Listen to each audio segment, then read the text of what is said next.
Assalamualaikum warahmatullahi wabarakatuh. Selamat berjumpa kembali. Pada kesempatan kali ini, kita akan membahas mengenai Deterministic Finite State Automata atau DFA ya. Jadi DFA merupakan salah satu materi yang ada dalam mata kuliah teori bahasa otomata. Nah, kemudian Deterministic Finite Automata adalah salah satu dari finite automata ya. Jadi finite automata itu terbagi dua, ada deterministic finite automata, kemudian ada non-deterministic finite automata. Ya, ada DFA, ada NFA.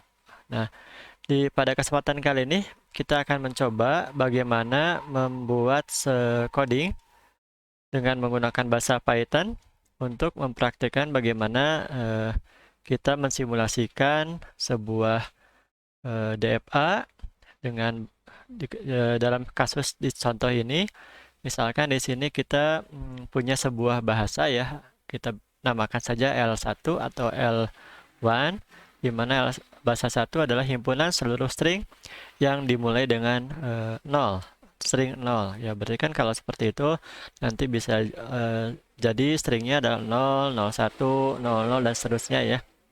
Nah, di sini kita lihat inputannya adalah 0 dan 1 ya. Nah, kemudian di bawah adalah gambar state transition diagram. Jadi gambar state transition diagram ini adalah salah satu state transition diagram untuk bahasa L1 ini ya, himpunan seluruh string yang dimulai dengan angka 0. Oke, kalau lihat gambar di sini, kita bisa membuat sebuah definisi formal. Jadi harusnya kan definisi formal ada gambar. Nah, dari sini kita lihat disediakan sebuah gambar STD, State Transition Diagram. Dari sini kita bisa melihat atau bisa membuat sebenarnya apa namanya definisi formal. Jadi kalau kita lihat di sini kita punya tiga buah state, Q0, Q1, dan Q2. Kemudian kalau kita lihat inputnya ada 2, 0, dan 1 ya. Kemudian kalau kita lihat di sini initial state-nya adalah Q0. Kemudian kita juga bisa melihat bahwa final state-nya adalah Q1 ya dengan simbol lingkaran bulat 2. Nah, kemudian dari gambar STD ini kita juga bisa melihat transisinya ya. Misalkan contoh dari ke 0 jika dikasih inputan 0 maka akan pindah ke Q1. Kemudian jika dari ke 0 dikasih inputan 1 dia akan pindah ke Q2. Ya, dari sini kita bisa lihat bahwa STD ini adalah STD untuk deterministik ya. Oke, sekarang bagaimana kita membuat atau mencobanya dengan bahasa pemrograman Python? Nah, di sini kita akan menggunakan Google Colab ya. Jadi kalau kita punya akun Google, maka kita bisa mendayagunakan Google Colab atau Google Collaboration ya. Bagaimana caranya? Kita tinggal masuk saja ke browser, kemudian ketikkan Google Colab ya. Jadi di sini sebaiknya Anda sudah login dulu ke Google ya. Nah, di sini saya sudah login ke Google. Kemudian jika kita sudah login ke Google, maka kita bisa menggunakan Google Colab tadi. Nah, di sini tampilan awalnya. Uh, di sini kita bisa melihat kita bisa create new notebook ya. Jadi Anda tinggal klik saja di sini create new notebook ya. Kemudian setelah di create new notebook, maka akan tampil ke layar utama dari Google Colab. Nah, di sini kita bisa melihat ini tampilannya. Oke, nah di sini kita tinggal coding ya, tinggal coding. Oke, setelah masuk ke sini, kita tinggal masuk aja ya. Di sini kita bisa memasukkan kodenya atau bisa menginsertkan teksnya ya. Oke, di sampingnya saya sudah membuatkan awalnya. Jadi saya sudah sisipkan sebuah teks. Jadi karena kita akan membahas deterministic finite state automata, saya bikin teksnya. Kemudian di kasus ini kita punya apa namanya? Punya sebuah kasus, kita akan mempraktikkan bagaimana kita membuat atau mengcoding dengan Python untuk membuktikan state transition diagram yang menerima bahasa himpunan seluruh string yang dimulai dengan 0. Yang di bawah ini adalah contoh string yang diterima karena contoh 0 diterima karena dimulai dengan 0, 00 juga diterima. Jadi ini adalah contoh-contoh string yang dimulai dengan 0. Nah, jadi seringnya dimulai dengan 1 tentu akan ditolak ya. Nah, contoh di sini. 0 diterima, kenapa? Karena dari state key 0 dikasih 0 akan pindah ke key 1, di mana key 1 adalah final state, berarti 0 diterima. Contoh 00, kenapa diterima? Coba kita lihat, key 0 dikasih 0, pindah ke key 1, kemudian key 1 ditambahkan lagi 0, akan pindah ke key 1. Oke, string semua sudah terbaca, kemudian state-nya ada di key 1 yang merupakan final state, jadi 00 adalah diterima. Kalau misalkan kita cek 1, apakah 1 diterima? Oke, kita mulai dengan key 0 sebagai initial state-nya, dikasih inputan 1, dia akan pindah ke key 2, oke. Berakhir di key 2, di mana key 2 bukan merupakan final state. Oke, jadi 1 tidak diterima. Nah, dari contoh seperti itu, kita bisa melihat bahwa STD-nya sudah benar ya. Nah, selanjutnya kalau kita lihat sudah benar, bagaimana kita mempraktikkan dengan Python? Oke. Nah, yang kita butuhkan di sini adalah kita akan memakai bantuan library ya. Library dari Automata Lib. Nah, nanti Anda tinggal cari saja di Google Automata Lib ya. Nah, ini dari sini. Nah, tinggal kalau mau cari resource-nya atau sumber bacaan segala macam, Anda boleh kunjungi, tinggal dicari-cari saja. Nah, kemudian kalau Anda sudah cari, bisa balik lagi ke codingnya. Jadi pertama kali adalah kita install dulu library dari Automata Lib tersebut. Caranya tinggal kita pakai bantuan pip install Automata Lib. Jadi coding ini adalah kita menginstall Automata Lib ya. Nah, di sini Anda pakai Python di desktop juga sama kurang lebih seperti itu. Nah, kebetulan di sini saya pakai Colab. Jadi kurang lebih seperti ini caranya, tinggal diinstal library automatanya, kemudian dijalankan dengan mengklik simbol panah di samping tadi, atau Anda juga bisa mengklik Ctrl Enter ya di layarnya. Oke, kita tunggu.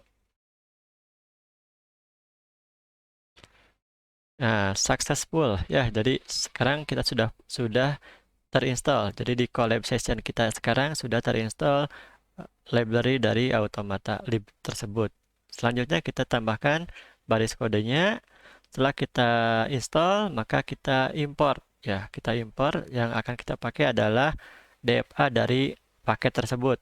Caranya tinggal diklik, ketik saja from automata.fa ya, fa. Kemudian DFA kan pilihannya ada NFA, ada DFA. Kita pilih yang DFA. Nah, kemudian apa yang mau kita import? Yang kita import adalah DFA. Nah, sekarang tinggal ketikkan saja from automata.fa.dfa spasi import DFA. Artinya kita mengimport paket DFA atau function DFA dari lib tersebut. Setelah itu kita jalankan. Nah, oke, kalau sudah beres berarti ini sudah sukses dijalankan, tidak ada pesan error. Kita tambahkan coding berikutnya. Nah, setelah kita import DFA, maka kita bisa melakukan coding dengan DFA sendiri. Misalkan kita bikin sebuah variabel DFA adalah FA. Oke ya. Nah, oke, kita lihat DFA adalah sebuah FA yang memiliki 5 tuple. Ya, jadi kalau kita bikin definisi formal dari DFA, kita harus tahu state-nya apa saja, kemudian simbol inputnya apa saja, kemudian transisinya seperti apa, kemudian initial state-nya apa, dan final state-nya apa saja. Nah, oke, nanti kita akan coba. Sekarang kalau kita lihat di gambar ini, ya, di gambar ini, state-nya 3 kan ya, ada key 0, key 1, dan key 2. Oke, jadi kita masukkan di sini states sama dengan ada 3 state. Yang pertama adalah key 0, kemudian yang kedua adalah key 1, kemudian selanjutnya adalah key 2. Oke, state-nya ada 3, key 0, key 1, dan key 2. Selanjutnya, setelah set state, kita harus menentukan input simbolnya apa saja. Ya, di sini input simbolnya bisa kita lihat adalah 0 dan 1. Oke, kita bikin lagi di sini. Input symbols sama dengan string 0, kemudian string 1. Setelah itu, kita butuh transisinya. Nah, transisinya seperti apa? Kita bikin transition sama dengan, nah, apa saja transisinya? Kita bisa melihat, kita punya key 0, key 1, dan key 2 dengan masing-masing transisi. Kita pertama masuk ke string key 0, ya.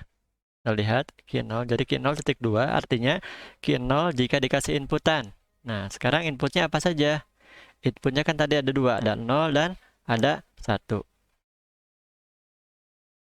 Nah, oke, sekarang inputan 0, key 0 jika dikasih inputan 0, dia akan pindah ke mana? Nah, masukkan ke sini. Key 0 jika dikasih 0 pindah ke key 1. Nah, maka masukkan key 1 di sini. Selanjutnya, key 0 jika dikasih inputan 1, dia akan pindahnya ke mana? Ya. Nah, akan ke key 2. Oke. Begitu caranya. Ya, demikian seterusnya kita masukkan lagi untuk key 1 jika dikasih inputan 0, kemudian jika dikasih inputan 1, oke, kita lihat jika dikasih 0 dia akan pindah ke key 1, sedangkan jika dikasih inputan 1 dia akan pindah juga ke key 1, ya. Oke, selanjutnya adalah untuk yang key 2. Nah, untuk yang key 2, state terakhir.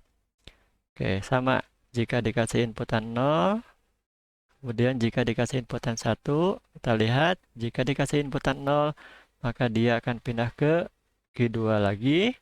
Kemudian jika dikasih inputan 1, sama. Dia akan pindah juga ke key 2. Oke, transisinya sudah beres ya. Jadi kita bisa lihat dari sini, kita bikin diagramnya. Jadi kurang lebih cara bacanya, key 0, jika dikasih inputan 0, pindah ke key 1, kemudian key 0, jika dikasih inputan 1, dia akan pindah ke key 2. Nah, oke. Tinggal dicek saja nanti seperti apa hasilnya. Kemudian setelah beres, kita tambahkan yang selanjutnya. Ya, selanjutnya adalah initial state. Initial state sama dengan, di sini initial state-nya adalah key 0. Key 0. Kemudian yang terakhir adalah final state-nya. Final state sama dengan key 1. Oke, key 1. Oke, kalau sudah, berarti sudah ya, sudah semua. Di sini kita lihat, kita cek. DFA itu ada 5 tuple, ada state-nya apa saja, input simbolnya apa saja, kemudian transisinya seperti apa, kemudian initial state-nya apa, dan final state-nya adalah seperti apa. Oke ya. Oke, kalau sudah, kita tinggal cek dengan inputan. Kita bikin selection if DFA, misalkan jika di accept. Nah, jika DFA menerima sebuah inputan, kemudian kita lihat contoh nanti kita kasih inputnya apa ya. Nah, di sini kita belum kasih input dulu. Kemudian jika dia menerima, misalkan kita ketikkan print accepted misalkan, kemudian else, jika ditolak, kita ketikkan print misalkan rejected. Nah, oke ya. Jadi setelah kita bikin definisi formalnya dengan data-datanya, kita bikin selection. Jadi jika DFA menerima inputan tertentu, maka dia akan diterima. Jika selain itu, maka akan ditolak. Oke, misalkan Bagaimana kalau kita dikasih inputan, kita lihat di sini.